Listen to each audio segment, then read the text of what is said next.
Hi Annabelle, welcome. Hey Petra, how are you going? First of all, I'm loving this interview really because I get to wear these fabulous clothes, which I got from Shanti, which is so funny because I was like, what is Annabelle going to wear? She'll probably wear something traditional. I was also asking myself the same question. What should I wear? I should have articulated. So we met a little while ago when I came to Kirtan, Sydney. And one thing I really remember about being there is, you know, you welcoming me so warmly. Wow.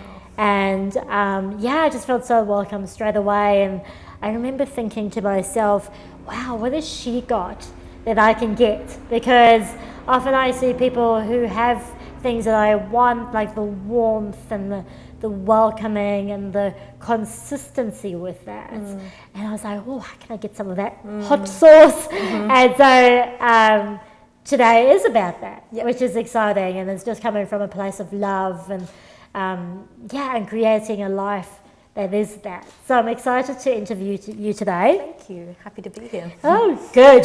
That's really good. And I've never been to this location before, so yeah, it's really beautiful. It's beautiful, right? So let's start off right from the beginning. I did cyber stalk you or research you, right? No worries. And I was looking on Facebook and there are so many beautiful pictures of you in beautiful outfits, and it looks like you were traveling a lot. So tell me a little about your own personal journey. Yeah, I have traveled a lot. I did travel a lot, well, I'm 30 now, so I traveled a lot from, say, 21 to 27. And probably some of those photos you saw were from when I was actually living in India. Firstly, as a student, as a social work student, I went to India. And then later on, going back for different trips and also traveling in lots of other places around Asia. And I think looking back on it now, I can see that I was really, really looking for like answers. I was really looking for pleasure and these really like meaningful, deep experiences. And I was kind of trying to go to as many places as I could, particularly places that I thought were like interesting and exotic and spiritual, to try and kind of find that. And I can really see that now. So that's probably where you saw some of the exotic outfits are from. And then some of them some of the photos wearing different things you may have seen in more recent years when I was visiting, say, one of the Krishna temples or something, where usually for festivals people like to get dressed up and make their outfit actually an offering, to make themselves and their bodies like a temple as an offering to the divine and to God. So that's interesting. I didn't know that. Yeah. So that's part of it, to, you know, keep our vessel, this body that we're in, clean and well presented and looking nice as an offering. And so I don't know, I guess that might explain some of the different things you've seen looking at me on the internet. And well, you know, that's the source of research these days, is the internet. Yep. When you were traveling though, what was the initial? Well, you said you reflected, and you can see now that you were seeking something. But what was the initial reason you wanted to go traveling? Was there do you remember? I think it started just as curiosity and just experience somewhere new and go somewhere with friends. And then I think, because I started going to Indonesia first, and I think I quickly realized that there was more, that I could gain more than just sort of partying with my friends from back home, that I could actually learn so much by stepping into someone else's culture and trying to really see the world in a different way. And once I started doing that in my travels, I was like, my eyes were just opened up so much to like completely different ways of living and experiencing the world and relating to like family, community, spirituality, everything. And then that even extended more when I started traveling like to India and other places as well. I'm interested, did you already have a spiritual practice, or did that come from traveling? I started practicing yoga when I was about 17. So that was like the physical part of yoga and the breathing and the, you know, all the flowing movements that are really, like I started doing that for stress relief and for a workout and to feel good. 17. Yes. You were a stressed teenager? I was quite stressed. Were I think you? the school I went to was a little bit high pressure. Parents? No, it wasn't from the parents. It was from, it was a lot of pressure, I think, just to be so good at this and so good at this and so good at this. Also a very high performance. I think so. Kind of school, just that kind of environment in general. And I found yoga, and I was really inspired by not just how I felt at the end of the practice, which was like, sweaty and happy and like blissed out, but also a few of the teachers that I had. I remember one in particular, he would speak about this thing called Bhakti Yoga, which was about making yourself and your life an offering. And he didn't go into too much detail about it, but he always mentioned it. And I remember he was the only teacher in our whole yoga school that actually spoke about God. Like, he actually said the G word. Oh yeah, and I was like, and I respected right? that. I respected that he wasn't afraid to kind of be upfront with it, because he knew from his exploration of the yoga tradition, he knew that actually that was what it was about. But yeah, so I was doing yoga at that time, but I wouldn't say I really found my path until kind of later on. And I think I was just very much looking and quite confused, although I had that physical yoga practice there for a long time. I find in the Western world, we've sort of bastardized things a little bit, in the sense that we just take one aspect, which is yoga, say for the asana, we just take one thing and everyone's like, yoga, how I do yoga, and we all walk around with our yoga mats and our active wear, and we're all so spiritual because we do yoga. But yoga's a real philosophy, and as you said, like, then we add the PC aspect to it. We're so politically correct, we can't say the G word, and then it almost loses its essence. Totally, doesn't it? Yeah, you could even say it's been colonized. That's what critiques of yoga would say, that it's actually been colonized by the West. And I can appreciate where they're coming from when they say that. That we've just taken, in the same way that some people have done also with mindfulness, to divorce it from its Buddhist lineage. We're also kind of doing the same, where we say, this is the parts of yoga that are acceptable and are okay for us to practice and talk about, and this other stuff is not cool, or it's not relevant, or it shouldn't even be like acknowledged at all. So and it's interesting for me because once again, there's really that money aspect that someone's gone, I can commercialize this, and you think of mindfulness, I mean, the personal development industry is a multi-billion-dollar industry. And the reason I say this is I think we really, as women or as people, want to become a little bit more vigilant about what we are doing and why we're doing, what is the essence of it. And look, if it's working for you and it's giving you stress relief, absolutely fine. Like, if it's giving you what you want. But if you really want to go deep into who you are and your own truth, it's definitely worth investigating those practices a little bit more. Yeah, I think so. And I agree. Obviously, that's why we aligned. So talk to me about Bhakti Yoga then. You mentioned that. So what is Bhakti Yoga, and what are the philosophies around Bhakti Yoga? Sure. I'll give it a try. Okay. Because it's huge, right? Yeah, and I definitely don't consider myself some kind of expert. I consider myself a student. But my understanding is that, the word yoga actually means to connect or to unite. So on one level, you could see that as, yes, the body connecting with the mind and getting to know ourselves as a minute sort of entity, but also the yoga texts, and this can be found in actually many different yoga texts in India, discuss how yoga is ultimately about the individual soul. So that's that little essence that's inside all of us, even animals and all living entities actually, connecting with love to the Supreme, to the source of everything, who you might call God, you might call the divine, the universe. We have many names in Sanskrit, and of course other religions have their names as well. And so that's yoga, right? To connect.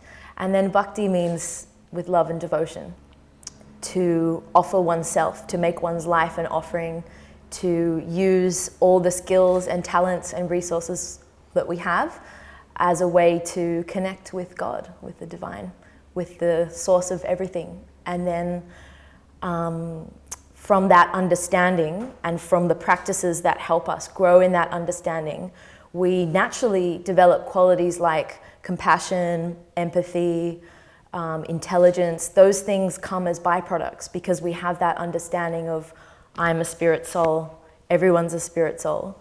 And naturally, those other good qualities kind of come because, of course, how can you be hurtful and violent to animals or cheat other living entities if you have that understanding and you're really working every day to kind of live that truth and practice working towards it, if that makes sense. Totally, it absolutely makes sense, and it's sort of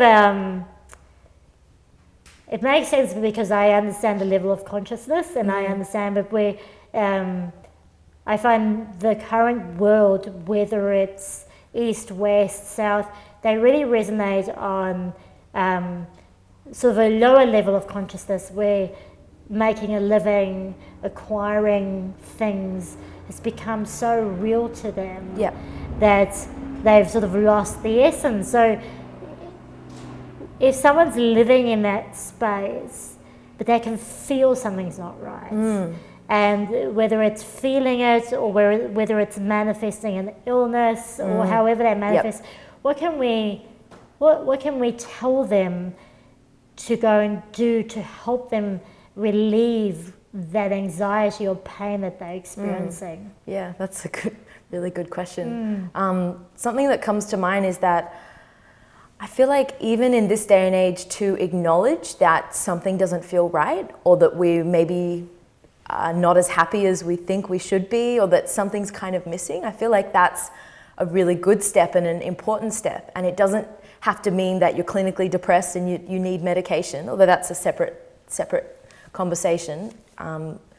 But I feel like that feeling that we get, that our hopes for getting full happiness from material things and material experiences, or like getting the best body or the best car, or you know, having our kids be so successful or whatever, if we get that feeling that maybe this is not really fulfilling me the way I expected it to be, or the way everyone else is telling me that it should, then that's actually a really good thing. So I think the first not step, but like the first, I guess, milestone would be actually acknowledging that happiness, true happiness from the soul, can't be found in outside things. It can't be found outside ourselves. It actually is to be found within. And so I think that is the first step, to actually just say, hey, wait a second, this whole material, the way everything's set up in the material world, and the way that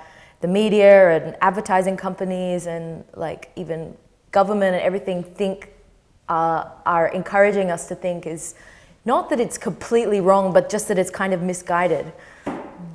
And that it's not really giving us the full picture. So I think that's the first step, to somehow be encouraging people to have conversations where we're not afraid to sort of say this like it is. Because it can be a really taboo thing to talk about. People go, oh my God, she doesn't want to talk about, like, you know, we should just pretend we're all happy. And yes, you know. and it's a false sense of happiness. You know, we call it the feedback loop from hell, you know, in a sense, and that's where a lot of anxiety comes from, is we're supposed to be so happy that, you know, because we're so privileged and then we're so happy, but then, oh my goodness, there's a little bit of unhappiness. Oh my God, now I'm unhappy. Oh my God, I'm unhappy. Oh my God, I shouldn't be unhappy because, you know, I should be grateful. And then it just turns into this feedback loop from hell, and then we're just caught, right? And it's like a record that's going round and round and round. And absolutely, and a lot of my friends, and one of the inspirations for calling this talk show The Red Hot Truth is, you know, I have a particular friend, runs a very, very successful multi-million-dollar business, has the family, has the car, has everything, but just feels so unfulfilled. And then feels guilty for feeling unfulfilled, because I'm like, an awful feeling. And, you know, and it's that cycle again. And you work in the mental health space, don't you? Tell me a little bit about is there? I don't know if you can blanket it, and I suppose you couldn't, right? But in your experience in the mental health space, what are you finding is creating so many mental health issues at the moment? Because it seems to be an epidemic almost, that anxiety, depression seems to be so prominent in our society. What's going on there? I don't know if this will like surprise you or maybe not, but I think about this a lot. You know, I try to apply the yoga teachings and everything that I'm studying to my work, which is, I work with young people, young adults who are experiencing mental health, drug and alcohol concerns of some sort. Not always like really, really bad, like life-threatening, but you know, quite significant. And what I've noticed is that in 99.9% of cases, it really comes down to actually the person not having a secure and stable and loving upbringing with you know, community, with conscious parenting, with love, with that solid kind of attachment. You can look at attachment theory, and so not having secure attachment from caregivers. And much of that comes from intergenerational trauma as well, so meaning that their parents have also not received that from their parents, so it's actually a cycle that then gets passed down to the young people. So what I've found that is because this sense of community and strong family bonds and love between parents and children and between parents and each other is broken or is kind of damaged, then that really affects the kids. What do you do when all of that pain is just unbearable? You know, naturally you would turn to substances or various, you know, we see various things, gambling, whatever. A lot of the time it's really just that person trying the best they can to just cope, to just make all those distressing feelings go away. And we're not that different, you know, if you think of us overeating, excessive social media use. Yeah, of course. You know, we all have our addictions, right? Yes. Like we look at people and go, them. Yep. No, those, but really we numb so much. That's what it's about. Right? Yep. I'm interested because how does the philosophies of Bhakti Yoga then help those young adults? There's so many ways to answer this question, I guess. When I wake up in the morning, I try and do an hour of meditation before I go to work, and then I do maybe some yoga or exercise after that. But during my meditation, I just have some beads, they're like rosary beads. We call them mala beads in Sanskrit, and I just kind of just sit there and just chant. I just chant quietly a mantra. I chant the Krishna mantra for an hour every day before I go to work. And how does that help you? It basically just gives me a lot of focus at the beginning of the day. It gives me nourishment. I feel like I'm being nourished by the mantra, and then I just have a little bit of time to myself where I say, okay, I'm gonna go out there today, and I know this sounds cheesy, but I have to do it, because otherwise in my profession, trust me, you just, you know. You could burn out easily. Yeah. So I just say to myself, I'm gonna just be the best that I can today. I'm gonna do my best.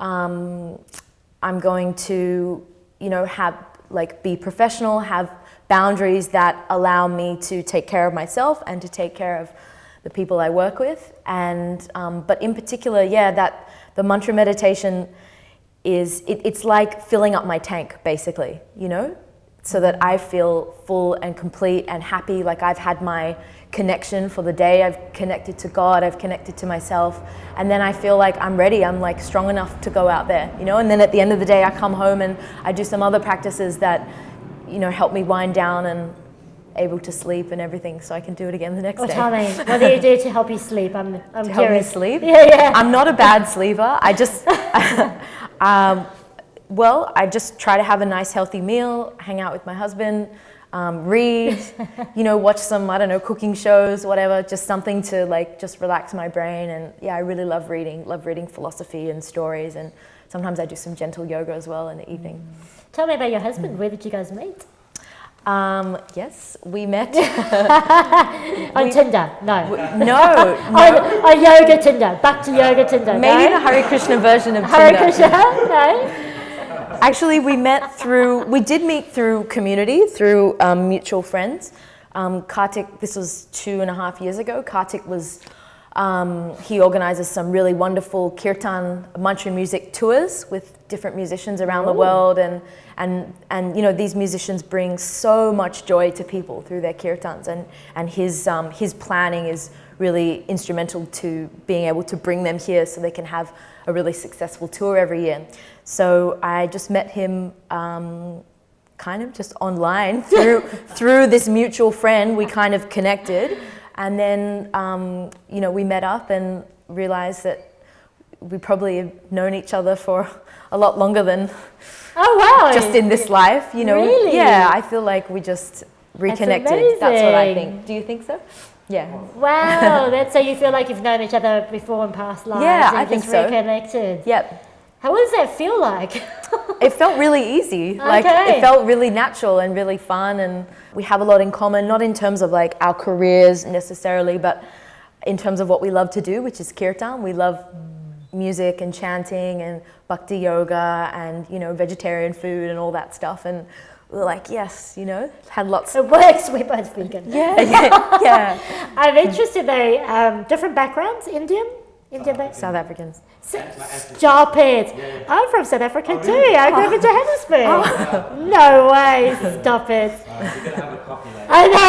So I have to speak some like South African talk, right? How does it work? Do you culturally? How was your? Because I once went to an Indian wedding. Yep. Amazing. So different. Yep. Like, what was the wedding like? We are both quite similar actually. We don't really like crowds or big fancy things, so we actually just had a private ceremony with about 40 people up in a temple where no one knows where it is, and secret location. Did your parents know? Yeah. Oh, that's handy. All our close family were there, and we just had a simple fire ceremony, as is done in the yoga tradition, where we make our vows before a fire and have different prayers and different things that are offered. We offer grains into the fire. It's like a beautiful, beautiful ceremony. So yeah, that was our compromise. And I think both of our parents were pretty accepting of that. Yeah. They liked it. Yeah, my parents loved it. It was their first time having like a temple experience. Wow. And they really enjoyed it because they were all part of it. The parents are a big part of the ceremony. Yeah. So yeah, that's so cool. So we just kept it very low key. Didn't publish anything on the internet. I did see one photo of you in your beautiful outfit, I think. Yeah, that might have come out later, I think. Ages ago. Tell me more about the kirtan. Am I saying that right? Yep. Kirtan. I don't know, because Shanli, my team member, says it differently. Anyway. How does she say it? I don't know. Where are you, Shanli? Kirtan? Kirtan. Yeah, there you go. Kirtan. Is that how she says it? Yeah. You can. Is either acceptable? Would you say? Yeah. What would you guys say? Yeah. Tell me what that is. Tell me about the mantras. Tell me a little bit about that experience. Sure. Yeah, I'd love to. So kirtan is one of the main ways in which we practice bhakti yoga. So bhakti is supposed to be not just a belief system, right? It's not just, do you believe this? I believe this. It's actually grounded in practices that make us feel connected and make us feel joyful and allow people to come together as community as well in a really conscious way, not necessarily involving drugs and alcohol and those kind of things. So kirtan is our probably the most communal practice that we do, and it basically involves a few musicians. So we'll have some, you can use any instrument actually in kirtan. There's no hard and fast. So what's that accordion thing? Yep, the harmonium. You can use that. Yep. Is that not a standard? It's a standard, but it hasn't always been a standard. Like 500 years ago, when the kirtan movement really took off, I don't believe they had harmoniums in West Bengal, did they? No. They just had the drums and the cymbals. Okay. So, and then the harmoniums kind of, the harmonium is actually a European instrument. So, but you can also have guitars and flutes and other things as well. So you've got your instruments, you've got a few people playing the instruments, and then you've got usually one person who's leading the call part of the meditation.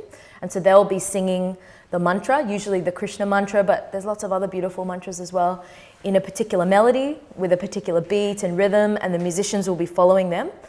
And then the however many people are in the response section or in the rest of the gathering will respond back in the same melody, and you just go back and forth, and then usually you start slow, and then gradually, maybe over some minutes, sometimes hours, the kirtan just builds and builds until your hearts is just overflowing with this love and connection. And but actually the kirtan is meant to be sung as an offering to God, as an offering to the divine. But it also has so many other benefits as well, like just clearing the mind, clearing the heart, allowing us to unravel all these layers of conditioning and trauma and, these things that over time with practice, you can really unravel a lot with kirtan. But ultimately, it's sung as an offering. So we offer oneself, one's voice, one's mind, one's heart in kirtan when we sing and when we hear as well, when we hear the mantra. It's I want to sort of just come back to the offering piece. How do we translate that in a society that is very me orientated? So my life is an offering, which then what's flagging for me, the first thing is like, I have to give up everything I have. I have to give up my material possession. Yeah. It's almost like I was just reflecting back to when I was growing up in South Africa and seeing the Hare Krishnas walking in the streets. And I remember the first thing going, oh, there's those crazy Hare Krishnas. Yeah. Quick, run, run. And because it seemed like a very selfless life. And I can't remember. Oh, they had like shaved heads with a ponytail. Is that right? Is that what they had? Is that a Hare Krishna? That is a Hare Krishna. I'm not imagining things. I can explain it. Yeah. Oh, do explain that for me, because like I remember seeing them and they had like a ponytail. What's that about? Yeah, of course. Well, as in with any tradition, there are diverse ways of expressing oneself. It's not that in any tradition or religion or even cultural group that you have to look, everyone has to look a certain way. And so probably the people that you're referring to that had shaved head and maybe wearing orange, they were in a particular, we call it ashram, or a particular life stage or a particular path that they may be following for a number of months or years or whatever. And that one is generally the monk path, which some people follow for a period of time, and some people, maybe a small population, follow for their whole lives, and they become basically what we call like specialist teachers, where you can come to them with any questions that you have, really, like they have some really advanced knowledge. So like in any tradition, you've got people that are kind of, the PhDs with the specialists in their knowledge. And so what the people that you saw dancing on the street, they might have been like that in training, or they might have just been a temporary monk, like wanted to try it, wanted to really dive in. I'm so glad you said that, because I think when we look at something, when we hear the word Hare Krishna, certainly from people in my background, that's the immediate reference we go to, because that's what we knew. And so it's comforting to know that we don't all need to shave our heads and wear a ponytail with orange clothing. So that's, I mean, you don't look like that, which is a blessing. So that's really comforting to know that we can just be our everyday selves and still have this practice. Do we need to, when we have a life of service, does that mean we have to give away all our material goods? Good question. I think a lot of people think that that's what it involves. From our central text that we go to for guidance and wisdom is the Bhagavad Gita. And many, I'm so glad you sit there, because I can get that off that's my all right. tongue. I can teach you later. Many yoga schools, when I was doing my yoga teacher training, we studied this text. Many universities study this text. It's like the Hindu Bible, you could say. So many people around the world also follow this. It's not just some random Hare Krishna book that someone wrote not long ago. It's an ancient scripture, right? And it's called the Song of the Divine, or the Song of God. And so it's where Krishna gives the essential teachings of yoga to his friend Arjuna. And in this book, one of the key lessons from it is actually real yoga is not about just renouncing everything that you have. Real yoga is actually about acknowledging that everything you have ultimately is not yours anyway. It actually comes from the divine, and it comes from the earth as well. And so really it's up to us to try to use everything that we have to live the most conscious life that we can, to contribute in whatever way is best suited to our nature, whether that's as a parent, as a teacher, as a business owner, as a temple manager. There's so many different professions that one can have, yoga teacher, and to use all of our resources to live our most conscious life, and also to fund our spiritual lifestyle, which is, including, having lots of yummy food and running amazing events. Like that's what we try to use our money for. And so to us, that's what having your life as an offering is about. Yeah, it's interesting because from my perspective, the way I explain to myself is that we still have to live in this world. Yep. Right? There is this human world, and we live. Have you read this book? Yeah, but yeah, there's a human world, and that's okay because it's just what you do with just to live consciously, as you say. You know, to, as we said, don't hurt anything around you. Know that everything's connected. When you hurt one thing, whether it's a plant or an animal, you're hurting everything. You're hurting yourself. And really coming to that conscious awareness. So it's not living in this current world is not a bad thing. We're here for a reason. Like, we're born into this environment, into this space, into this helicopter flying past. Of course, flying past.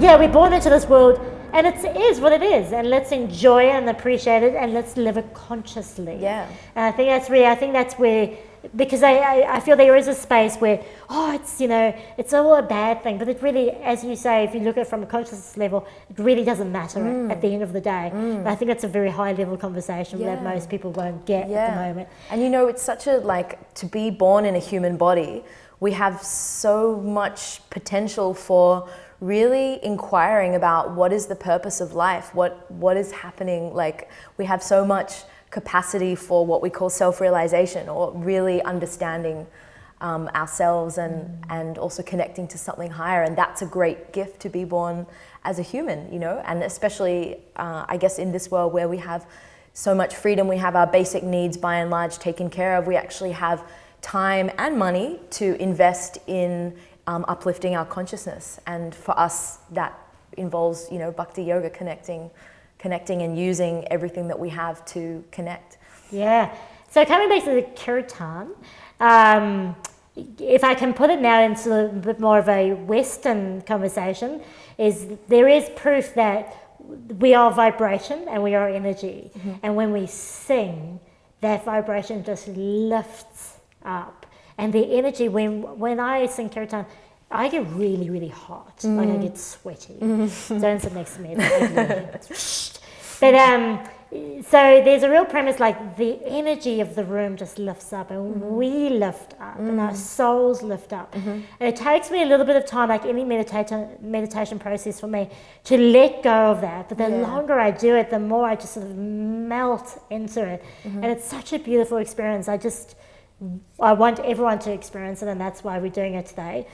But just a few silly questions. Sure. First of all, do I have to be able to sing to do Kirtan? Absolutely not. Great, tick. And just a funny story, the Kirtan on Thursday, there was someone in the group who was singing at the top of their lungs but so off key.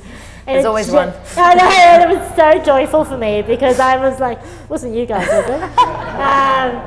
I'll hear when we do it, I'll recognize the voice.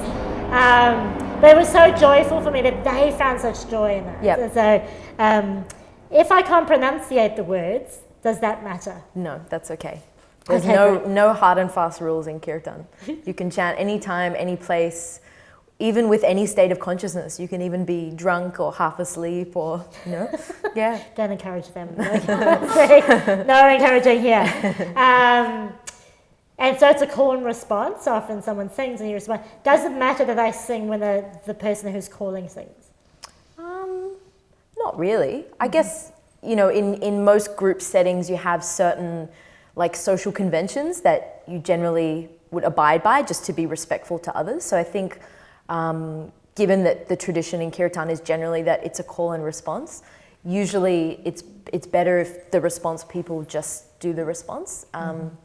I guess just to not disturb anyone else who might get distracted by it. But certainly if someone was singing during the wrong bit, we're not gonna do anything about it. Stop singing. We would never want anyone to stop chanting, that's for sure.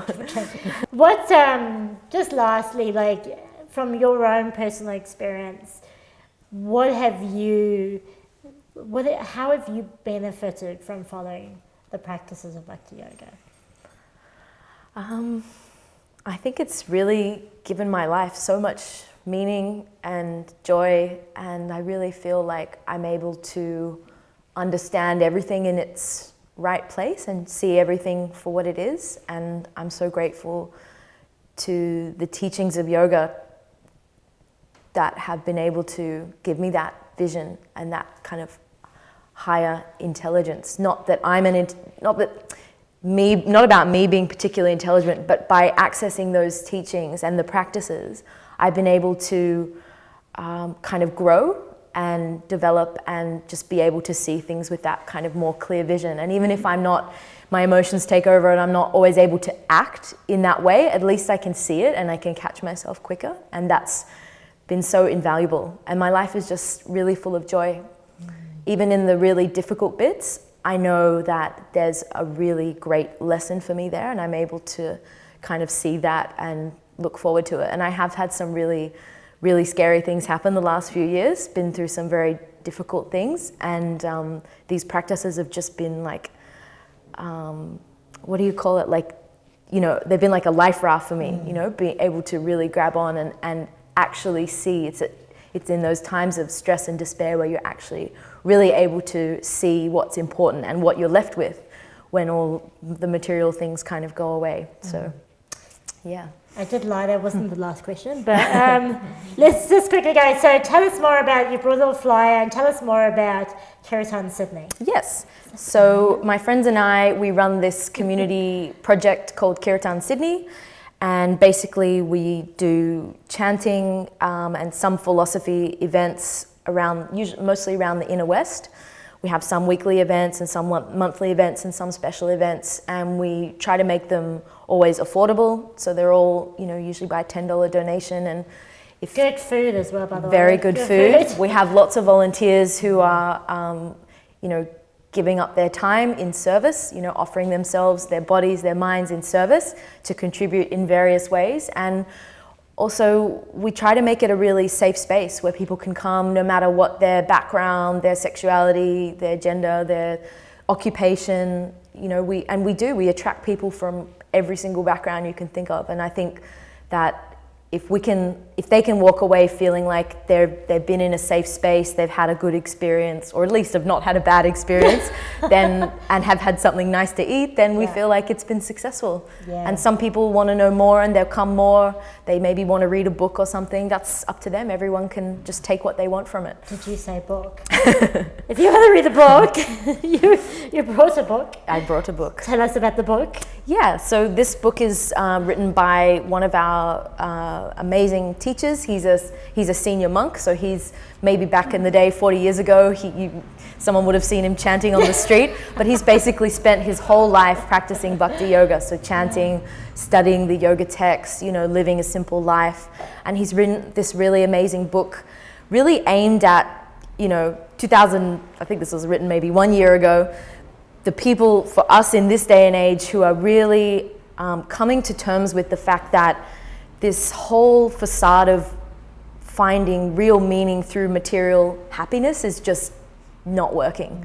And so for people who are kind of seeing that, like we were talking about earlier, who are in that phase of like, hey, this is not all it's cracked up to be, this book is there to serve as a little stepping stone to give some food for thought around spiritual practices and how we can start to really just uncover some of those myths about finding happiness in the material world, and how we can actually find spiritual happiness without needing to renounce everything necessarily, but how we can just mold our life in such a way that we can make it an offering. And so this book is a great introduction to those ideas.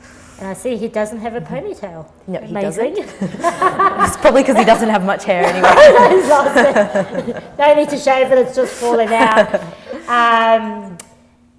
Last and always my favorite question is, what is your red hot truth and how are you living it?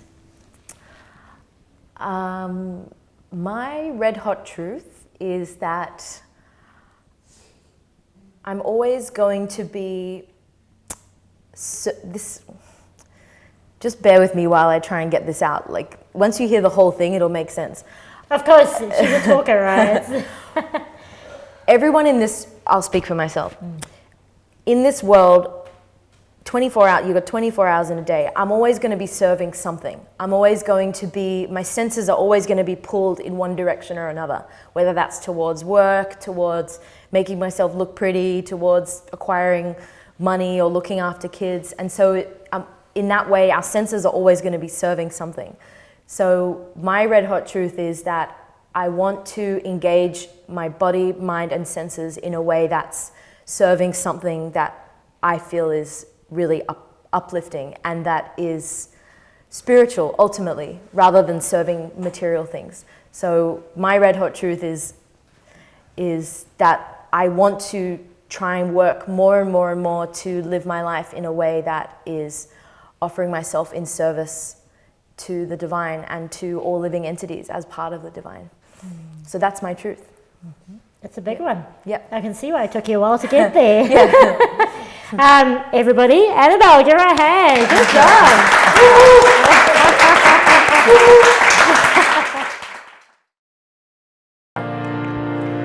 So when we chant this mantra, the idea is that we are able to access and connect with the spiritual energy, the spiritual source of everything through the power of sound. So by hearing and then by chanting back. So when I chant, you'll be able to hear it. And then when you chant back, you'll be announcing the words, but also you'll be hearing it as well. And it's known as a meditation practice because we try to just focus our mind on these sounds. So in the same way that if you were sitting quietly for meditation, you'd just focus on your breath or something else, or a little candle or something. So in this meditation, we focus on the sounds. It's a sound meditation, mantra yoga. Is it okay to start?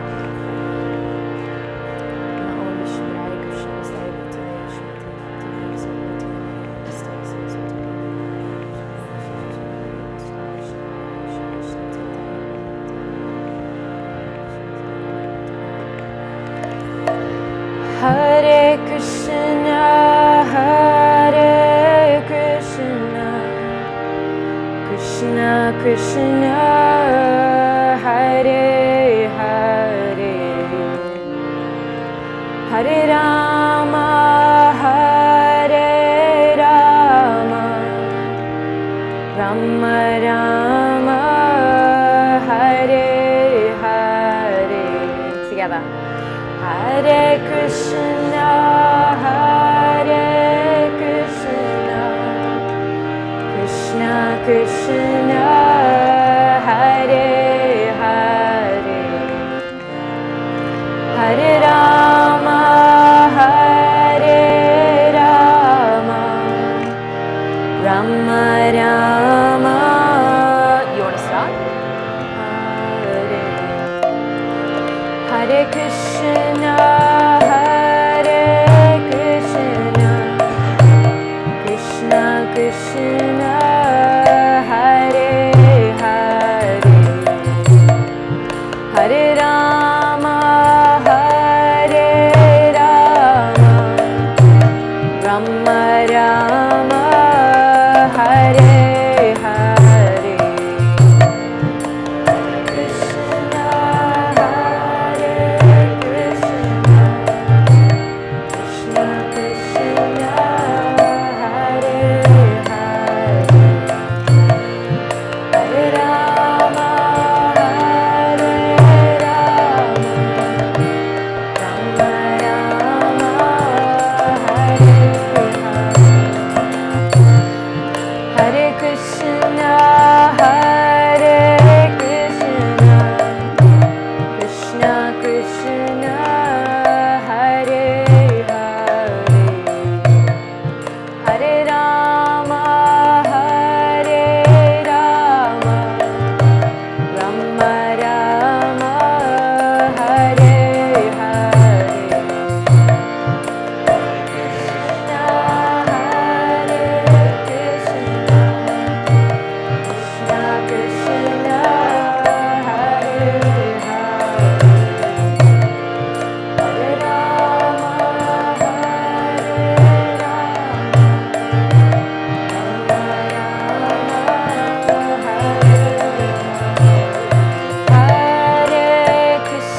together.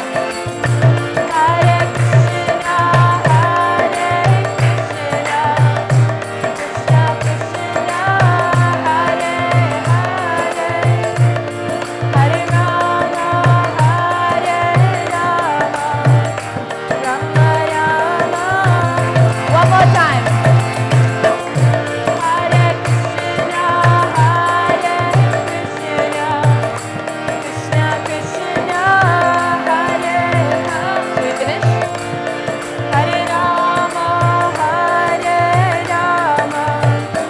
Rama Rama, Hare Hare. Hare Krishna,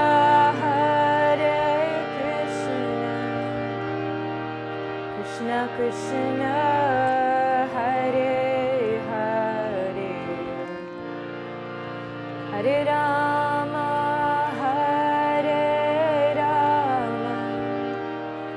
Rama Rama, Hare Hare. Your turn. Hare Krishna,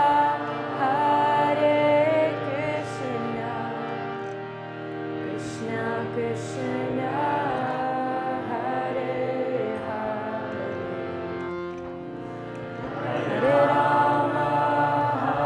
Hare Rama, Rama Rama, Hare Hare.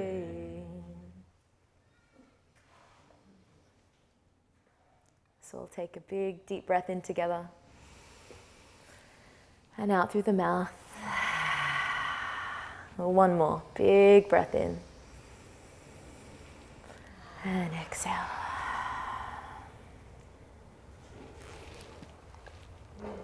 That's it.